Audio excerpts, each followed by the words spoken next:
Hey everyone, and welcome. Today, we're jumping into a corner of elementary algebra that trips up so many students: inequalities. Now, it's almost exactly like solving the equations you're used to, except for one tiny, tricky little rule that can flip everything on its head. But trust me, by the end of this, you're going to have this down cold. All right, let's jump right in. We all know that 2 is less than 5. That's super simple, right? We all get that? But what happens if we throw a -1 into the mix and multiply both sides? We get -2 and -5. And all of a sudden, the statement -2 is less than -5? Whoa, that's just wrong. It's false. So what in the world just happened? The numbers changed, sure, but their whole relationship, their order on the number line, it got completely reversed. It's like the entire number line just did a backflip. How are we supposed to deal with that in algebra? Okay, don't panic. This isn't about to get super complicated. In fact, what you just saw is literally the one and only difference between solving a regular equation and solving an inequality. Mastering this one little idea is the key to avoiding the #1 reason beginners lose points on this stuff. Seriously. So, how do we deal with this? How do we make sure we get it right every single time? Well, we're going to use something I like to call the golden rule of flipping. It's simple, it's powerful, and once you get it, you'll never fall for this trick again. All right, here it is, the big secret. The golden rule of flipping says, if you multiply or divide both sides of an inequality by a negative number, you must flip the inequality symbol. That's it. And pay close attention here, because this is the key. It only applies when you multiply or divide, and only with a negative number. And this little comparison shows it perfectly. So look on the left. We start with 3 is less than 4. Totally fine.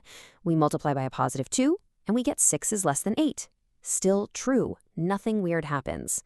Now, look at the right. Same starting point, but this time we multiply by a -2. We get -6 and -8, and for that statement to be true, we have to flip that sign from less than to greater than. Okay, theory is one thing, but let's actually see this rule in action with some real problems.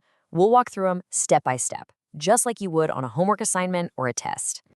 Okay, example 1. Let's start with the basics. We've got 2x is less than 10. The goal, like always, is to get that x all by its lonesome. So to get x alone, we got to divide both sides by 2. And here's the big question you always have to ask yourself. Is that number positive or negative? Well, it's a +2. So does the golden rule apply? Nope. We just keep the symbol exactly as it is, and we get our answer. X is less than 5. Easy peasy, right?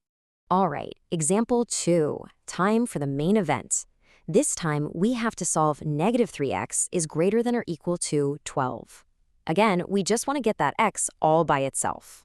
So to isolate x, what do? We have to divide both sides by -3, and bam, there it is. That's our trigger. We're dividing by a negative number, so the golden rule alarm bell should be going off. We have to flip the symbol from greater than or equal to all the way over to less than or equal to. So our final answer is x is less than or equal to -4. All right, let's try one more, a slightly different flavor.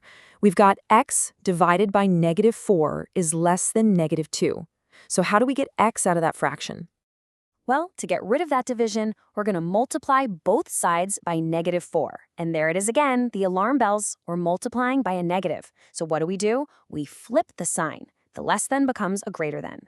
-2 times -4 is a +8, so our final answer is x is greater than 8.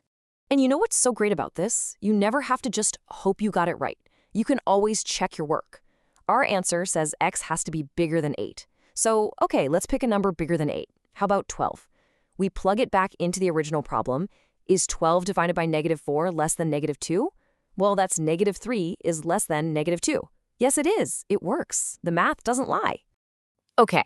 So knowing the rule is half the battle. But the other half, and this is just as important, is knowing when not to use it.